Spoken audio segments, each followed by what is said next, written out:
La campagne électorale pour la présidentielle du 28 décembre 2025 en Guinée prend de l'ampleur. Chaque voix, chaque décision compte et les candidats présentent aux citoyens leurs propositions pour le progrès de la Guinée. Vous êtes sur Africa 24 et vous suivez votre journal de campagne.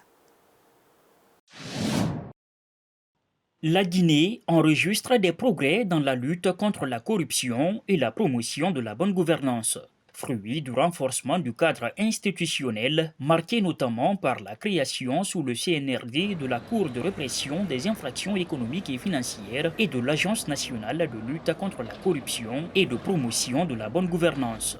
Des mesures de transparence et de reddition de comptes qui ont vu le pays passer de la 141e place avec 26 points en 2023 sur 180 pays évalués à la 133e en 2024 avec un score de 28 points sur 100 selon le dernier rapport de l'ONG Transparency International. Aujourd'hui, on constate quand même, il faut le dire comme ça, que les institutions étatiques ou bien les départements ministériels ou bien au niveau de la justice, que les gens, ils travaillent, on sent qu'il y a quelque part un outil de contrôle. Quand vous prenez par exemple la CRIEF qui est chargée de suivre tout ce qui est crime économique et tout, il y a pas mal d'anciens fonctionnaires, de fonctionnaires et d'anciens fonctionnaires d'anciens régimes, celui d'Alpha Condé notamment, qui sont passés devant, et il y en a qui sont sous les verrous après des procès. Je crois qu'au niveau de la bonne gouvernance, les choses sont en train de changer petit à petit. La percée réalisée par la Guinée dans la lutte contre la corruption et la promotion de la bonne gouvernance a aussi contribué à rapprocher les gouvernants des gouvernés. Le gouvernement guinéen, sur le plan social, est en train de se battre pour créer ce lien fraternel entre lui-même et le peuple de Guinée à travers plusieurs sensibilisations.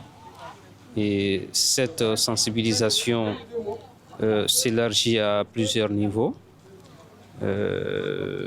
À travers même le ministère de l'Action sociale. La lutte contre la corruption et la promotion de la bonne gouvernance sont au cœur de la gestion du régime de transition en Guinée. Les actions dans ce secteur devraient se poursuivre après le scrutin présidentiel du 28 décembre 2025 pour une meilleure répartition des fruits de la croissance.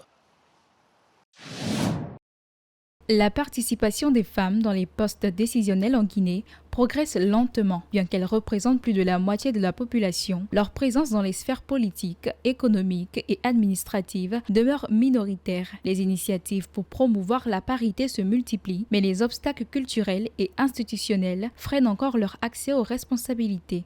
L'accès aux postes décisionnels des femmes guinéennes est, sur le plan réglementaire et législatif, ouvert aux mêmes égalités qu'au sexe masculin. Sauf qu'il y a des stéréotypes naturels et des habitudes qui ne le permettent pas facilement, du fait de la non-scolarisation de plusieurs femmes et du fait que la société n'accepte pas encore complètement le pouvoir décisionnel des femmes. Des avancées existent toutefois, 48% des chefs de cabinet ministériels sont des femmes, mais elles ne représentent que 21% des ministres. Dans l'organe législatif de transition, leur présence atteint 29,6%, tandis que dans les postes de direction des entreprises, seulement 15% des rôles de leadership sont occupés par des femmes. Ces chiffres montrent une avancée limitée, mais notable dans certains secteurs. Par leur munitie et leur adaptabilité et prévisibilité, les femmes sont encore très importantes au changement structurel de l'économie guinéenne. En Guinée, c'est la femme qui détient le pouvoir économique des ménages parce que beaucoup de femmes sont très actives dans le secteur informel et sont celles qui apportent des ressources dans le ménage. D'où il y a un grand impact de la décision des femmes sur le plan économique. La représentativité des femmes dans les postes décisionnels varie selon les secteurs et les niveaux de responsabilité. Cependant, pour atteindre une véritable représentativité, les experts estiment qu'il est nécessaire de renforcer les mesures d'accompagnement et de suivi, de sensibiliser la société et de garantir l'accès des femmes à tous les niveaux de décision afin de réduire les écarts observés entre progrès symbolique et réalité concrète. En Guinée, l'emploi constitue un défi majeur. Sur une population active de plus de 4,5 millions de personnes en 2024, la majorité travaille dans des conditions précaires ou informelles. Près de 80% des emplois urbains sont informels, un chiffre qui atteint 85,8% chez les femmes et reste élevé dans le secteur non agricole de 75 à 80%. De plus, 49,5% des salariés occupent des emplois précaires, ce qui renforce la vulnérabilité économique. Cette structure du marché du travail limite l'impact de la croissance sur la réduction de la pauvreté et l'inclusion sociale. Au niveau de la Guinée, c'est vrai qu'il y a beaucoup de choses au niveau de l'informel. Et bien avant même la transition de Mamadi Doumbia, la question était à l'ordre du jour, des travaux se faisaient. D'une part, il y a le gouvernement qui déjà avait commencé à répertorier les travaux informels, notamment le secteur de l'artisanat, par exemple, où eux vraiment ils se sont structurés comme il faut. Donc, c'est dire que déjà, il y a des dispositions qui sont prises. Au-delà de la précarité, la Guinée fait face à un chômage et un sous-emploi préoccupant chez les jeunes. Malgré un taux officiel de chômage de 8% en 2024, 45% des 18 à 35 ans déclarent ne pas avoir d'emploi stable, un chiffre bien supérieur aux autres tranches d'âge. Cette situation révèle une inadéquation entre les qualifications des diplômés et les opportunités d'emploi formels aggravées par la forte croissance démographique. Faute de travail décent, de nombreux jeunes se tournent vers l'entrepreneuriat ou le secteur informel, souvent sans protection sociale ni accès au crédit. Le gouvernement a vraiment pour objectif de faire de ce secteur l'école de la première chance et non la deuxième chance. Bon, aussi, j'oublie pas que selon les départements, mais notamment celui de l'éducation nationale, des revues groupées entre départements se font à titre sectoriel pour que les 45% de jeunes sans emploi stable puissent vraiment intégrer le monde de la formation technique et professionnelle et avoir des opportunités d'emploi.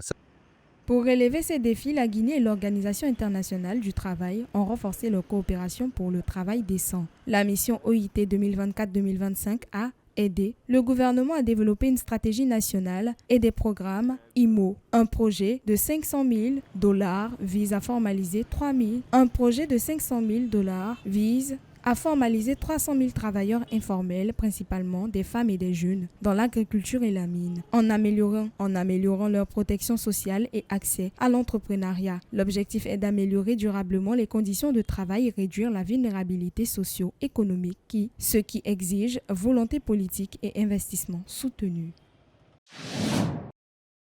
Situé au cœur de la moyenne Guinée, Mamou est un carrefour stratégique essentiel reliant la Basse-Guinée, la Haute-Guinée, la Guinée forestière et attenante aussi à la Sierra Leone. Fondée en 1908 autour d'une gare sur la ligne ferroviaire Conakry-Niger, elle est rapidement devenue le point de convergence incontournable du Fouta Djallon. Aujourd'hui, à environ 250 km de Conakry, Mamou est le chef-lieu de sa préfecture et de sa région.